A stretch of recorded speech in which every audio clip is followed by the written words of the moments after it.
พอเท้านี่มีเมีย2 คนบ่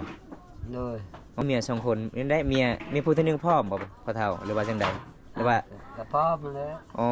เขาเลยคิดว่าพอเท้าอยากเอาเมีย2บ่กันเมียบ่พร้อมมึงเอาบ่ได้เลย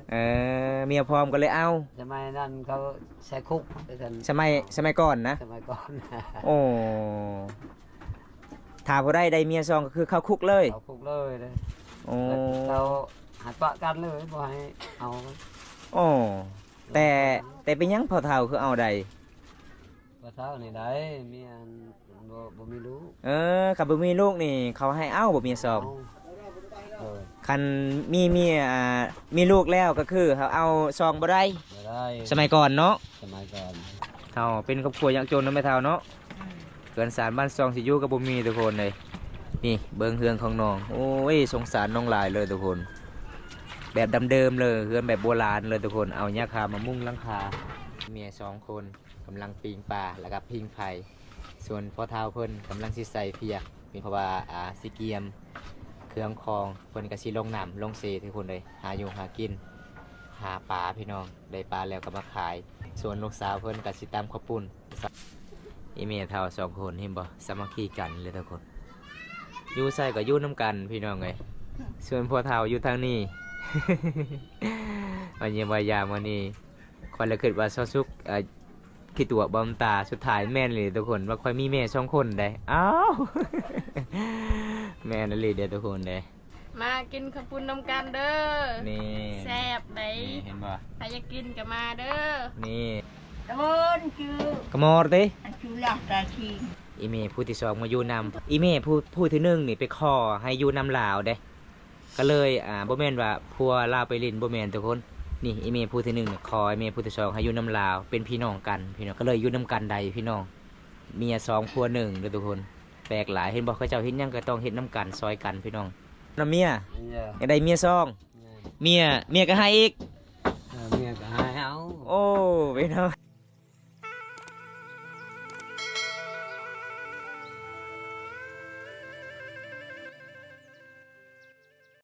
เอาสบายดีทุกคนสบายดีบรรยากาศยอนแรงๆพี่น้องเอ้ยมื่อนี้บอมตากะมาเยี่ยมมายามสาวสุขคือเก่าเพราะว่า FC หลายๆคนบอมตาไปขอเพจน้องหลายทุกคนมื่อนี้บอมตาก็จัดให้ตามผมขอ FC หลายๆคนแล้วก็เมื่อนั้นบอมตาไปเยี่ยมพยายามน้องตอนแรกก็เห็นน้องบ่มีคู่ทุกคนเลยก็เลยมื่อนี้บอมตากะมาซื้อให้น้องคู่แน่พี่น้องน้องกับบ่มีคู่สิตักเพราะว่าน้องก็เป็นครอบครัวที่ทุกข์ยากในหมู่บ้านทุกคนแต่ได้ก็ไปติดตามส่วนนำกันล่ะพี่น้องมื่อนี้ก็จะได้พ่อหรือบ่น้องทุกคนไปนำกันนี่พี่น้องบรรยากาศเขตชนบทบูบานนี่พี่น้องเห็นบ่ส่วนรายเขาเจ้าก็มาตั้งบ้านก็คือติดกับแคมเซละนองเลยทุกคนอยู่ทางพุ่นก็จะเป็นเซละนองเลยพี่น้องเพราะว่าไล่สู่เก่งลีนอันนี้จะเป็นบ้านของน้องเบิ่งทุกคนเลยบ้านของน้องโอ้ยช่วงนี้ก็ช่วงหนาวพี่น้องเลยนี่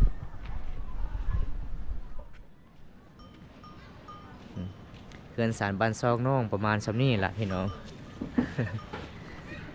เอาวันนี้บนตากระเสือให้น้องขู่ก่อนโอ้โอ้พออยู่เฮือนสบายดีซะสุกเฮ็ดหยังนี่นะบ่ได้เฮ็ดหยังหนาวบ่แม่เป็นยังไงฝนตกมื้อนี้เปียกบ่เฮือนเจ้าแม่อ๋อทุกคนเลยนี่ได้คุนี่แล้วบ่คุตักน้ำนะยังบ่มีเอาคุที่อันซื้อมาฝากมื้อนี้ขอบใจ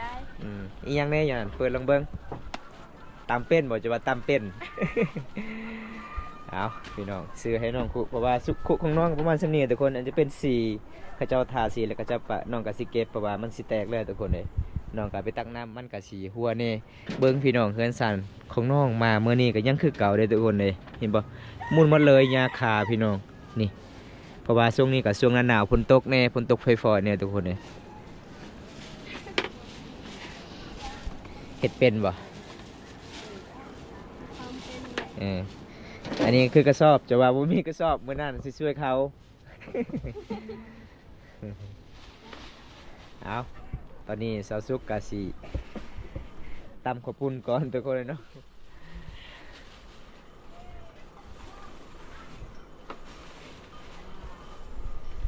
อีพออยู่เฮือนบ่มาแล้วแต่ผู้นะอ๋อ เอาพี่น้องเป็นยังไงไอเมย์ของน้องที่บ่สบายเมื่อนั้นไข้เลยบ่ดีเลยบ่ดีแล้วอ๋อจะไปซื้ออะไรยาให้ไอ้เมย์นะซื้อแล้วโอ้ไอเมย์เพื่อนใครพี่น้องเห็นมาเมื่อนี้แม่ก็ลุกใดทุกคน เห็นจะเป็นไอเมย์ของน้องเพราะว่าน้องมีเมย์2 คนอันนี้คือห้องนอนน้องห้องน้องนอนกับประมาณสำนี้เลยทุกคนเลยน้องกับบ่มีหยังเห็นบ่พี่น้องอันเป็นครอบครัวที่ยากจนพร้อมตาเห็นตอนแรกก็เป็นน่าสงสารน้องหลายเด้อทุกคนเพื่อนของน้องทางนี้มันจะเป็นปอกเลยคันฝนตกมาทางนี้เปียกหมันเลยเพราะว่าหญ้าคาที่เขาเจ้ามุ่งมันก็สีมุยหมดแล้วพี่น้องมุนหมดแล้วทางนี้เบิ่งโอ้ยพี่น้องเอ้ยช่วงนี้ก็ใกล้สิฮอดหน้าหนาวมันก็หนาวแห้งเลยทุกคนปะฮงปะฮอก็ประมาณสำนี้เห็นบ่อันนี้คือสนวนกับศาสตร์ที่เขาเจ้านอนพี่น้องปูบันนี้เลยทุกคนเลยตอนนี้เช้าสุกก็สิคิดกินตามข้าวปุ้นเนาะ แม่น ตามขนมจีน กินตำแต่แม่น่ะ บ่ได้ไปหาหน้าใหม่นี่เจ้าบ่ บ่ อ๋อคอยเลยคิดว่าเจ้าไปหาหน้าใหม่ว่าคือได้แต่ซำนี่ ปกติหน้าใหม่ลายได้บานเฮาบ่มีสไลด์บ่ บ่มี ลางไม่ธรรมดาเลยเนาะ แม่น โอ้พี่น้องเอ้ยเอามื้อนี้มาเยี่ยมสาวสุขคือเก่าอยู่เฮือนอยู่ศาลบรรยากาศยามตอนแรงๆเขตชนบทหมู่บ้านน้องทุกคนเห็นบ่อยู่ตามเข้มเซลาโนงพี่น้องเอ้ยบรรยากาศช่วงหน้านี้ก็ใกล้สิฮอดหน้าหนาวแล้วพี่น้องนี่แนมเบิ่งทางใดก็เฮือนเขาเจ้าก็จะเป็นบางคนก็มีเฮือนใหญ่บางคนก็มีเฮือนน้อยพี่น้องบรรยากาศมื้อนี้ใกล้สิฮอดหน้าหนาวทุกคนเลย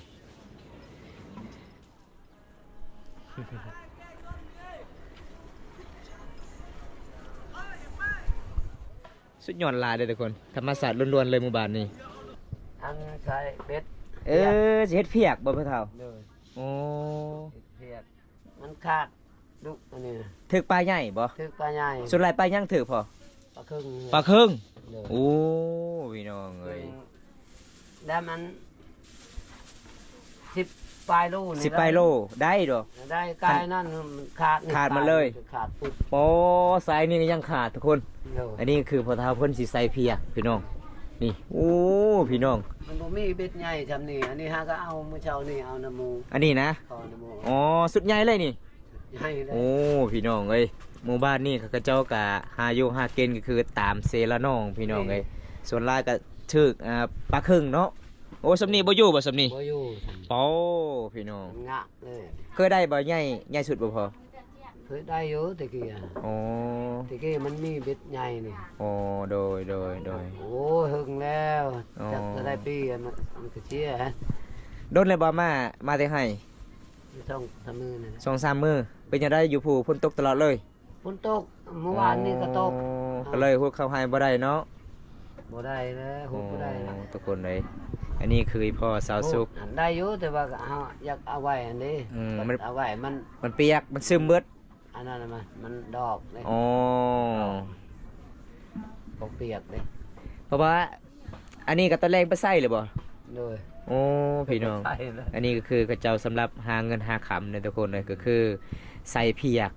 หาปลาเนาะแล้วก็ได้ปลาแล้วมาขายเนาะ ขาย โลนึงเท่าไรกระเจ้าซื้อปลาครึ่งปลาครึ่งนี่พอ เส้นปลาย แสนปลาย เส้น50,000นะ โอ้ขัน10 โลกันล้านปลายเลยเด้อ เส้นปลายนะ โอ้ ให้มันมาเด้อพ่อเฒ่าเด้อ เมื่อนั้นได้เป็ดลุง โอ้ได้ขาย ได้ขายอันเงินอันไม่ได้ล้าน200,000 อ๋อพอ แค่นะ30,000 พอได้ซื้อข้าวกินเนาะ เลย นี่คือพ่อของสาวสุขเพราะว่าพ่อสาวสุขกะมีเมีย2 คนพี่น้องนี่อีเมียผู้ที่หนึ่งก็บ่สบายพี่น้องเอ้ยนี่เกินสารบ้านซองน้องประมาณสำนี้พี่น้องมาเยี่ยมมายามมื้อนี้ก็ครบหน้าครบตาทั้งนี้พ่อและอีเมียเพิ่นอยู่เฮือนอยู่ศาลขอให้มันมาเด้อพ่อเฒ่าเด้อ อ๋ออีเมซอยลูกสาวอีเนาะแม่เนาะ อีเมล้างถ้วยล้างจานกับมันมีสไลด์ตัวกูในเมื่อหน้ามาเยี่ยมมายามน้องก็ซื้อให้น้องสไลด์อีก เธอให้นางฉก เท่าเป็นครอบครัวยังจนนะแม่เท่าเนาะเกินสารบ้านซองสิอยู่กับบ่มีทุกคนเลย นี่เบิ่งเฮือนของน้องโอ้ยสงสารน้องหลายเลยทุกคน แบบเดิมๆเลยเฮือนแบบโบราณเลยทุกคนเอาหญ้าคามามุงหลังคาตัดเลยเหรอหนาละเตะ เกิดละมาเอาสูตรของเพิ่นเด้อทุกคนเด้อมาครั้งที่สองอย่ากินลองเบิ่งฝีมือสาวสุขคนสวย อีเมก็บ่สบายนี่โอ้ค่อยลืมซื้อยาให้อีเมเท่าซื้อยาดีไอ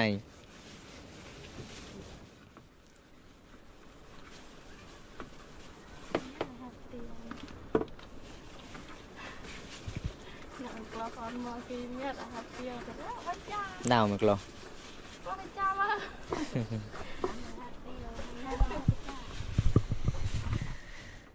เบิ่งทุกคน เขตชนบทนี่ใกล้สิฮอดหน้าหนาวส่วนหลายเขาเจ้ากะปะบ่ได้ก็คือไฟเด้อทุกคนพิงไฟตลอดเลยพี่น้องเอ้ยขณะบ้านตามาเมื่อนี้ก็นุ่งเสื้อลายสันเลยทุกคนเนี่ยอากาศหนาวแห้งเลยพี่น้องเพราะว่าหมู่บ้านน้องก็ติดกับตีนภูเขาเบิ่งพี่น้องทางนั้นจะเป็นภูเขาเด้อเห็นบ่แสดงเมืองฟีนแล้วก็แสดงจุฬาก็คือทางนั้นทุกคน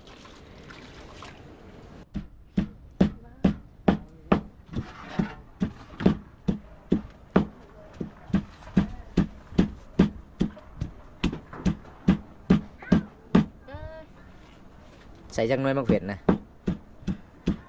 หลายหน่วยอยู่บ่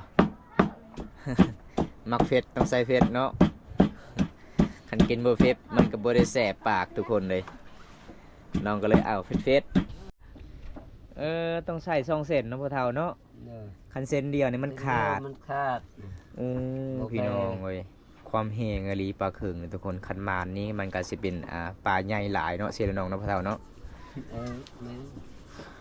พ่อเฒ่านี่มีเมีย2คนบ่ เด้อ อ๋อ เป็นหยังคื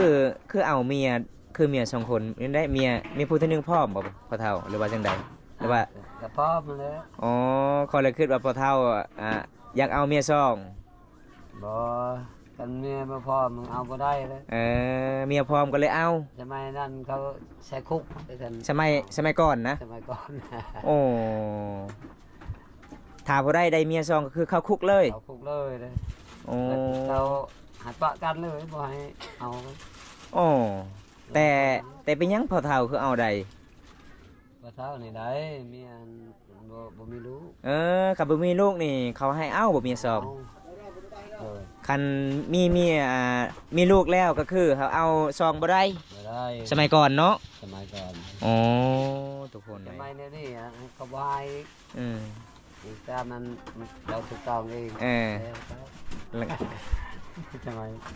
อ๋อสมัยก่อน บ่ได้ มันยากเนาะ ยาก โอ้ทุกคนก็คือพอเฒ่าเพิ่นเอาเมีย2เพราะว่าเอาเมียผู้ที่1ก็บ่ได้ลูกเนาะพอเฒ่าเนาะแล้วก็เอาเมียผู้ที่2ก็คือได้ลูกเนาะ อันบ่เท่าอันของคนนโยบายเด้อ อ๋อ ออกทานเด้อ โอ้สมัยนั้นนะ สมัยนั้น โอ้ แล้วได้เมียเขาให้เอา โดยโอ้พี่น้องนี่ล่ะสาเหตุที่พ่อเฒ่าเพิ่นเอาเมีย2เพราะว่า FC หลายๆคนบ่เข้าใจว่าเป็นหยังเขตชนบทบ้านเฮาก็คือเอาเมีย2เมีย3ความจริงก็บ่แม่นทุกคนเพราะว่าพ่อเฒ่าเพิ่นก็สมัยนั้นก็ได้เมียผู้ที่1ก็คืออยู่นํกันจักปีพ่อเฒ่า อัน ได้เมียผู้ที่1 อันอยู่ในก่อนนั้น โดย 3 ปี 3 ปี4 ปีมันนี่ก็บ่ได้ลูก บ่ได้ลูก แล้วก็ขอบัดนี้ขอนำเมีย เนี่ย ยังได้เมีย2เมียก็ให้อีก เมียก็ให้เอา โอ้พี่น้อง ใจดีเลยเนาะ เมียเฒ่าเนาะ โอ้ยกันเมียบ่ให้เอาก็ ก็บ่ได้คือกันเนาะสมัยแต่กี้แต่ก่อนมันเข้าคุกแน่นอนทุกคนเลยก็เจ้าจับเจ้าหน้าที่จับแน่นอนทุกคนลงโทษ ลงโทษเด้ อื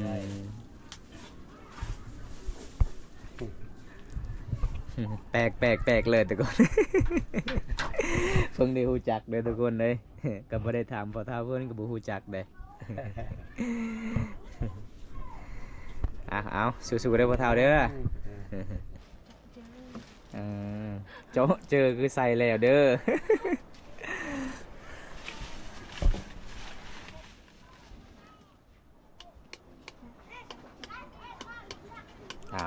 ฝีมือสาวสุกเด้อทุกคนถ้าใครอยากมาเยี่ยมมายามน้องน้องก็สิเฮ็ดกินให้ตำให้เลยเพิ่นว่า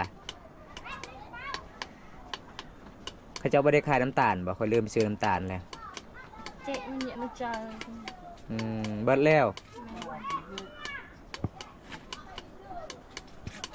น้องฮะของตัวเองเนี่ยเลย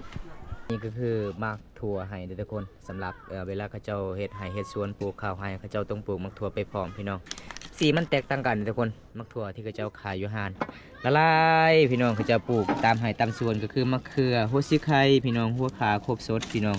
เป็นตามประเพณีชนเผ่าวังกองบ้านเฮาเวลาเฮ็ดให้เฮ็ดสวนพี่น้องเลยมื้อนี้บ่ครบสูตรเนาะ ก็ได้ ปลาแดกกับบ่มีขายบ่อยู่นี่มีบ่ ก่อนเนี่ยทานเลยได้เนี่ยไหนพี่จ้า กันเบิดแล้วกินแบบนี้ก็แซ่บอยู่แล้วจะเฮ็ดกิน จ้ามันได้แล้วเจ้า เออไหนมันบ่มีเด้ เอาพอได้ เจ้าเคยตำบ่ข้าวปุ้นบ่ซาซุก เคย เคยตำเนาะ đậu cùng chậu mới răm อืมเอา lo băng chậu bạn này nội ระมองเกะไปเอ็ดเลย đã chu lơi อ่า vợ tôi kinh kìa đã chu lơi đã kia เอาพี่น้องอันนี้คือเมียเด้อีเมีย2คนกำลังปีงปลาแล้วก็พิงไฟส่วนพ่อเท้าเพิ่นกำลังสิใส่เพียกพี่น้องเฮ็ดเพราะว่าสิเกียมเครื่องคองเพิ่นก็สิลงน้ำลงเซทุกคนเลยหาอยู่หากินหาปลาพี่น้องได้ปลาแล้วก็มาขาย ส่วนลูกสาวเพิ่นก็สิตำข้าวปุ้นภาษาไทยเอิ้นขนมจีนพี่น้องโอ้แซ่บหลายเนาะ เคยกินบ่แม่เฒ่าเคยกินบ่ลูกสาวเฮ็ดให้บ่บ่เคย มื้อนี้แหล้วจะได้กินเอ้า สิแซ่บหรือบ่ giờ ta on lên ta lótแต่ตาเนี่ยมาได้ เพราะว่ารสชาติมันแตกต่างกันพี่น้องที่บางเขาเจ้าขายอยู่ในเมืองอยู่ในร้านทุกคนเลย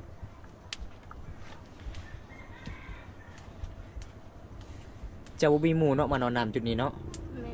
อ๋อเบิ่งพี่น้องของนอนมันจะเป็นเข็บๆเด้อพี่น้องเห็นบ่ มาดามบอกพี่ไปไหนสไลด์สุดเป็ด แต่เจ้าเป็นสาวนี่เจ้าบ่ได้ไปนอนเฮือนหมู่เลย เคย ตะกี้เจ้านอนเฮือนไผ เพื่อน เฮือนพี่น้อง แม่ อ๋อเป็นหยังคือบ่ได้นอนช่วงนี้หมู่เจ้าเอาผัวมันแล้ว แม่ อ๋อ กระดองแพงบ่หมู่เจ้าเอาผัวนะประมาณเท่าใด บ่แพงนะ เท่าใดกระดองนะ ประมาณ8 ล้าน โอ้8 ล้านเอาได้เนาะเขตบ้านเฮาเนาะ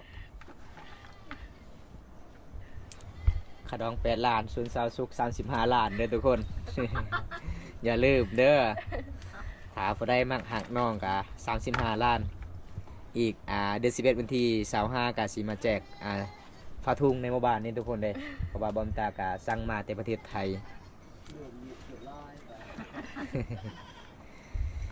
เอาพอเท่าว่าจังใดบาลานอีกมือนี่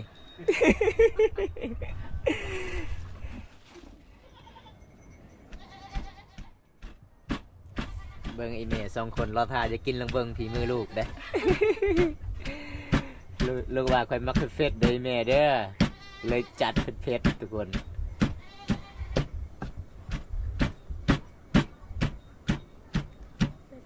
น้องตัวเนี่ยแฮร์เดียวจบ มันบ่เผ็ดเนาะเผ็ดนี่เนาะมันคือมักเผ็ดบ้านเฮามันเผ็ดอีหลีเด้อทุกคนเอาถอกใส่มักถั่วดินบัดนี้โอ้แซ่บหลายเด้อทุกคนเลยขนาดเบิ่งมันแซ่บอยู่แล้ว ยังบ่ทันได้กินเด้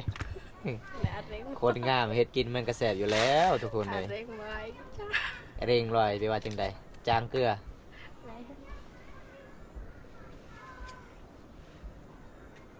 จาง จางหรือเค็ม เค็ม เค็มเนาะ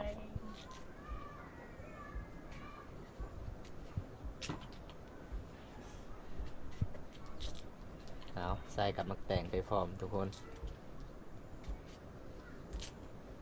บ่ได้ สิ่งที่ขาดบ่ได้ก็คือพี่น้องเอ้ยตอนนี้ปลาแดกบ่มีปลาแดกบ้านเฮาก็คือน้ำเปล่านี่ล่ะ เอาทุกคนตอนนี้ก็เลี้ยวเซาซุกตำข้าวปุ้นหรือว่าขนมจีนเอามักแตงแล้วก็ในมักทั่วดินทุกคนเห็นบ่ปนเข้ากันมาเด้อทุกคนเลยถ้าผู้ใดอยากกินฝีมือสาวซุกมาได้พี่น้องมาเยี่ยมมายามได้ถึงเงินถึงศาลเลยจูไปแหละ แต่จูกันผู้บนให้ตาแกแต่รัง ตีวีแหละ ตาดำลูกกล้วยเด้ อย่ารัง ทำมันหลิก กูดักไง นี่น้ำมันน้ำผ่านค่ะ บันในชินะไปเงีย บ้า อ่า ไปก็nhờ cháu nhầm ยามันเองจนเยียงมาลืดก็ อ่า แกะตะแกรง กูก็ได้ให้ตะกี้ตะวัน ด้านเอ็ดตลกใช่โจตลกเบิ้งทุกคนอีเมลเท่าสองคนเห็นบ่สามัคคีกันเลยทุกคนอยู่ใส่กับอยู่น้ำกันพี่น้องไงส่วนพวกเท่าอยู่ทางนี้ วันเยี่ยมวายามวันนี้คอยละคิดว่าซอซุกคิดตัวบอมตาสุดท้ายแม่นเลยทุกคนว่าคอยมีแม่สองคนได้อ้าว แม่นั่นเลยเดียวทุกคนได้เอามาแม่เท่ากินน้ำกันลองเบิ้งพอเท่ามากินน้ำกันเลยแซ่บๆน้ำกันเอาไหมมูดจันโตจ้าได้chưa เอามูดจันโตมาซาซุกเอิญFCนี่เด้อ มากินข้าวมากินข้าว กินข้าวปุ้นน้ำกันเด้อเอามานี่ มากินข้าวปุ้นน้ำกันเด้อ นี่ แซ่บได้ นี่เห็นบ่ ใครจะกินก็มาเด้อ นี่เพิ่นสิตามให้เด้อทุกคนเลย มาทุกคนมา แซ่บไปรี่เลย นี่ บ่มีปลาแดกก็ยังแซ่บได้ เอามาทุกคนมามื้อนี้บอมตากะกินลำเบิงฝีมือสาวสุขคนงามในหมู่บ้านนี้ทุกคน แม่ผู้เฮิมด่าแต่แม่ตัดเมียง nào đang mày ด่าแอนกันเลย สุดยอดแซ่บหลายจะได้แม่เฒ่าแซ่บบ่ลูกสาวเฮ็ดน่ะ thép แซ่บ ส่วนแม่เฒ่าผู้ที่สองนี่บ่กินบ่เพิ่นบ่สบายเนาะกินบ่ได้ แม่ แซ่บหลายเด้เอาไหมพ่อเฒ่ากินลองเบิ่ง แซ่บได้ แซ่บอันคือเบอร์ แซ่บเด้อทุกคนเลยอย่าหยอกเขาสุกหลายเด้อเก่งเด้ กินลองเบิ่ง เอาไม่พอว่ากินลองเบิ่งฝีมือลูกสาว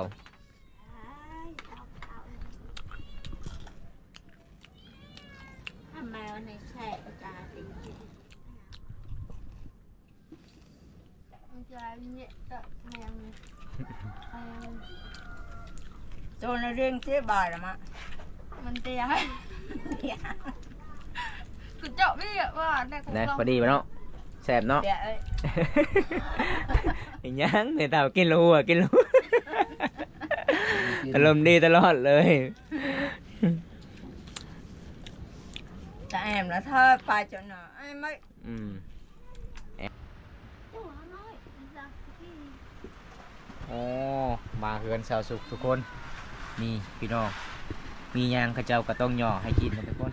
อันนี้ก็คือมักกล้วยพี่น้องเลยเป็นตามประเพณีที่12ของ14ชนเผ่ามังกรบ้านเฮาเพราะว่าข้าเจ้าก็มีสำได้ก็ฮักแพงสำนานพี่น้องสิย่อให้แขกมาเยี่ยมมายามนี่คันสิขายนี่ก็ตกประมาณ20,000กีบเลยทุกคนเลยอยู่ในเมืองเด้ คันแขกมาเยี่ยมมายามก็คือเป็นนี่ตลอดบ่สุขมีหยังก็ต้องย่อเนาะ แม่ อ๋อ เป็นตามประเพณีบ้านเฮาได้อทุกคนเลย เอาแต่น้องมักกินข้าวปุ้นก็เลยจัดข้าวปุ้นให้ คนไทยบ่เข้าใจว่าเป็นหยังข้าวปุ้นคือขนมจีนเด้อทุกคนเลยขนมจีนพี่น้อง ตัวนี้คือกล้วยน้องตอนหับมื้อนี้ โอ้ยจะดีหลายเด้อทุกคน ภาษาบ้านเจ้าว่าจังได๋นี่นะ เรียด เปรียด แม่ เปรียดอีหยัง เรียดต้องเป็น นี่ เปรียดตานี แซ่บเลยทุกคนเลยนี่เห็นบ่กล้วยก็หวานเพราะว่าสุกเขาเจ้าก็ปลูกบ่ได้ใส่ปุ๋ยพี่น้องแบบมันเป็นปุ๋ยธรรมชาติเลยพี่น้องเอ้ยบอมตาก็กินกล้วยน้องจนสิเบิดเด้อทุกคนเลย น้องย่อกล้วยให้กินเอาไปเลยแม่เฒ่าอิ่มหรือเปล่าแม่เฒ่าอิ่มเลยเนาะเพราะว่าแซ่บหลายเด้ นี่เพื่อนของน้องทุกคนเลยสาวสุกลูกสาวลาขดอง35 ล้านเตรียมไว้พี่น้องถ้าพอได้หมักก็สามารถทักหาได้เด้อทุกคน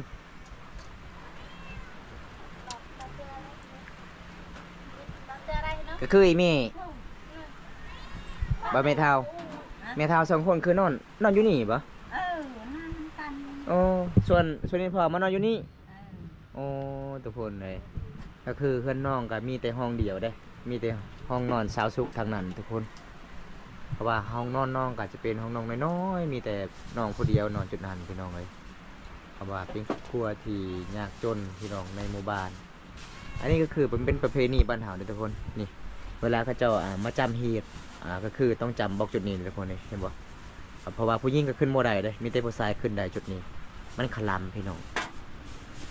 ดอกที่ตามได้ที่โต เบอร์ไม่ประเสอันน้ำแก๊สบ่ โดนชื่อก ระมอร์ติ อันชื่อหลักตาชิง สิงนะฮารี เออ พอดีไม่ใส่อันตุกะไหม เออ โอ้ทุกคนเลย อีเมเพื่อนกาสีเราเรื่องราวเพราะว่าอีเมผู้ที่สองมาอยู่นำเพราะว่าอีหยังก็คือน้องเว่าอีเมผู้ที่หนึ่งนี่ไปขอให้อยู่นำลาวเด้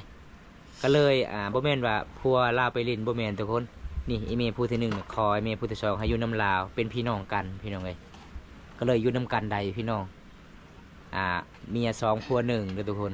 แปลกหลายเห็นบอกเขาเจ้าเห็นยังก็ต้องเห็นน้ำกันซอยกันพี่น้องนึ่งข้าวดังไฟนี่แหละพี่น้องวิถีชีวิตบ้านเฮาทุกคนฮักเพลงกันแปลกหลายเด้อทุกคนเพราะว่าไอ้แม่เพิ่นกับภาษามังกรบอมตากะสิไปให้ FC หลายๆคนได้ทำฮู้น้ำกันพี่น้องประเพณีไฮเตะฮ้อง อืม เอาตัวนี้ก็สิพาเซาซุกไปตักน้ำมาเซาซุกเอาตามติดวิถีชีวิตเซาซุกก่อนทุกคนเลย น้องก็ได้คุไม้แล้วมื้อนี้